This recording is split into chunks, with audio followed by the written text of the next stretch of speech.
wabarakatuh. Di sini saya akan menjelaskan mengenai segmenting dan targeting. Untuk itu, izinkan saya untuk memperkenalkan diri dulu. Perkenalkan, nama saya Windy Freselia Putri dari Departemen Portofolio Bisnis. Di sini ada tujuan pembelajaran. Setelah mengikuti materi ini, peserta diharapkan mampu memahami konsep dan penjabaran secara detail mengenai segmenting. Lalu, peserta diharapkan mampu memahami konsep dan penjabaran secara detail mengenai targeting. Di sini ada gambaran umum materi. Alur materi dalam pembahasan topik segmenting dan targeting sebagai berikut. Yang pertama ada konsep segmenting dan yang kedua konsep targeting. Materi yang akan dibahas dalam konten ini yang pertama ada konsep segmenting.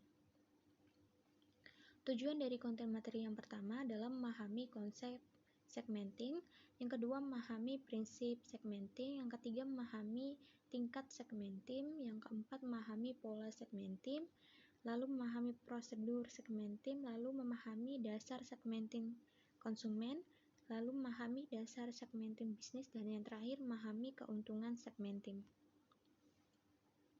Di sini ada konsep segmenting. Segmentasi adalah aktivitas membuat pasar relatif lebih homogen, yaitu dengan mengelompokkan pangsa pasar, sehingga kita bisa membedakan secara spesifik antara satu dengan yang lainnya. Di sini ada prinsip segmenting. Yang pertama ada mengidentifikasi dan memilah-milah segmen. Yang kedua memilih satu atau lebih segmen. Yang ketiga membentuk dan mengkomunikasikan manfaat utama yang membedakan produk dengan pesaing. Lalu di sini ada tingkat segmentasi pasar. Yang pertama pemasaran segmen, yang kedua pemasaran relung, yang ketiga pemasaran lokal, yang keempat pemasaran individual. Lalu di sini ada pola segmentasi pasar. Yang pertama, preferensi homogen, menunjukkan suatu pasar di mana semua konsumen secara kasar memiliki preferensi yang sama. Lalu tentang preferensi yang tersebar, preferensi konsumen mungkin tersebar yang menunjukkan bahwa konsumen sangat beragam dalam preferensi. Lalu yang terakhir tentang preferensi terkelompok, pasar mungkin menunjukkan kelompok-kelompok preferensi yang berbeda, segmen pasar alami. Lalu di sini ada prosedur segmentasi pasar. Yang pertama ada tahap survei. Riset menyelenggarakan wawancara untuk mencari penjelasan dari konsumen untuk mendapatkan pemahaman tentang motivasi, sikap, dan perilaku. Lalu yang kedua tahap analisa, yaitu membuat analisa faktor dan analisa kelompok. Lalu yang terakhir ada tahap pembentukan. Masing-masing kelompok dibentuk berdasarkan perbedaan sikap, perilaku, demografis, psikologi, dan pola media. Lalu di sini ada dasar segmentasi pasar konsumen, yang mana terdiri dari segmentasi geografis, segmentasi demografis, segmentasi psikografis, dan yang terakhir ada segmentasi perilaku. Lalu di sini ada dasar segmentasi pasar untuk bisnisnya, yaitu ada variabel demografis, ada variabel operasi, variabel pendekatan pembelian, variabel faktor situasi, dan ada variabel karakteristik pribadi. Lalu di sini ada keuntungan segmentasi pasar. Yang pertama, bisa mendesain produk yang lebih responsif terhadap kebutuhan pasar. Yang kedua, menganalisis pasar. Yang ketiga, menemukan peluang. Yang keempat, menguasai posisi yang superior dan kompetitif. Dan yang terakhir, menentukan strategi komunikasi yang efektif dan efisien. Lalu di sini ada materi yang kedua tentang targeting. Di sini ada tujuan dari konten materi yang kedua. Yang pertama, mengetahui konsep dari targeting tadi.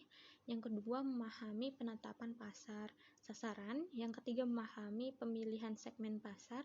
Yang keempat, memahami cakupan seluruh pasar. Yang kelima, memahami kelebihan targeting. Yang keenam, memahami kelemahan targeting. Lalu di sini ada konsep targeting. Targeting adalah persoalan bagaimana memilih, menyeleksi, dan menjangkau pasar. Bagaimana kita bisa menyeleksi pasar sangat ditentukan oleh bagaimana kita melihat pasar itu sendiri. Lalu di sini ada penetapan pasar sasaran. Yang pertama, mengevaluasi segmen pasar. Di sini ada perusahaan harus menanyakan apakah suatu segmen potensial memiliki karakteristik yang secara umum membuat menarik seperti ukuran, pertumbuhan, profitabilitas, skala ekonomi, serta resiko yang rendah. Lalu juga perusahaan harus mempertimbangkan apakah berinvestasi dalam segmen tersebut masuk akal dengan memperhatikan tujuan dan sumber daya perusahaan. Lalu ada memilih segmen pasar, yaitu memutuskan segmen mana dan berapa banyak segmen yang akan dilayani. Lalu di sini ada memilih segmen pasar. Yang pertama, konsentrasi segmen tunggal, yang kedua, spesialisasi selektif, yang ketiga, spesialisasi produk, yang keempat, spesialisasi pasar, dan yang terakhir, cakupan seluruh pasar. Di sini ada cakupan seluruh pasar, yaitu yang pertama ada pemasaran yang tidak terdiferensiasi, yaitu perusahaan mengabaikan perbedaan segmen pasar dan meraih seluruh pasar dengan satu penawaran pasar. Lalu yang kedua ada pemasaran yang terdiferensiasi, yaitu perusahaan beroperasi dalam berbagai segmen pasar dan merancang program yang berbeda bagi masing-masing segmen.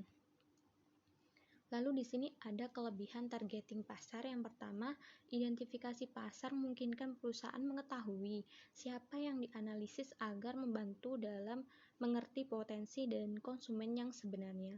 Yang kedua, memudahkan perusahaan membangun dan mengimplementasikan marketing mix kepada kebutuhan spesifik dari pasar. Yang ketiga, memungkinkan perubahan untuk menilai permintaan potensial untuk produknya.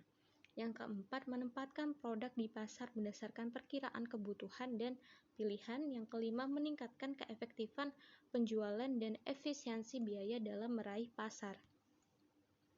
Lalu di sini ada kelemahan targeting pasar. Yang pertama, menargetkan berbagai pasar secara umum dapat meningkatkan biaya pemasaran.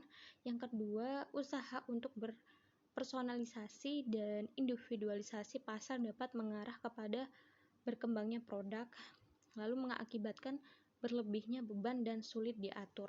Yang ketiga, usaha untuk membagi segmen pasar menjadi lebih kecil secara berlebihan, yaitu terlihat dari sinis oleh target individu dan mempengaruhi usaha negatif konsumen pada usaha pemasaran tersebut. Lalu yang terakhir, sering ditemukan BEB.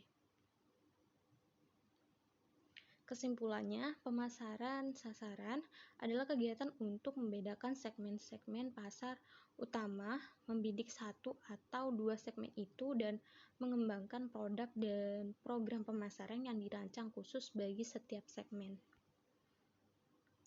Sekian presentasi yang bisa saya sampaikan. Mohon maaf jika ada salahnya. Terima kasih. Wassalamualaikum warahmatullahi wabarakatuh.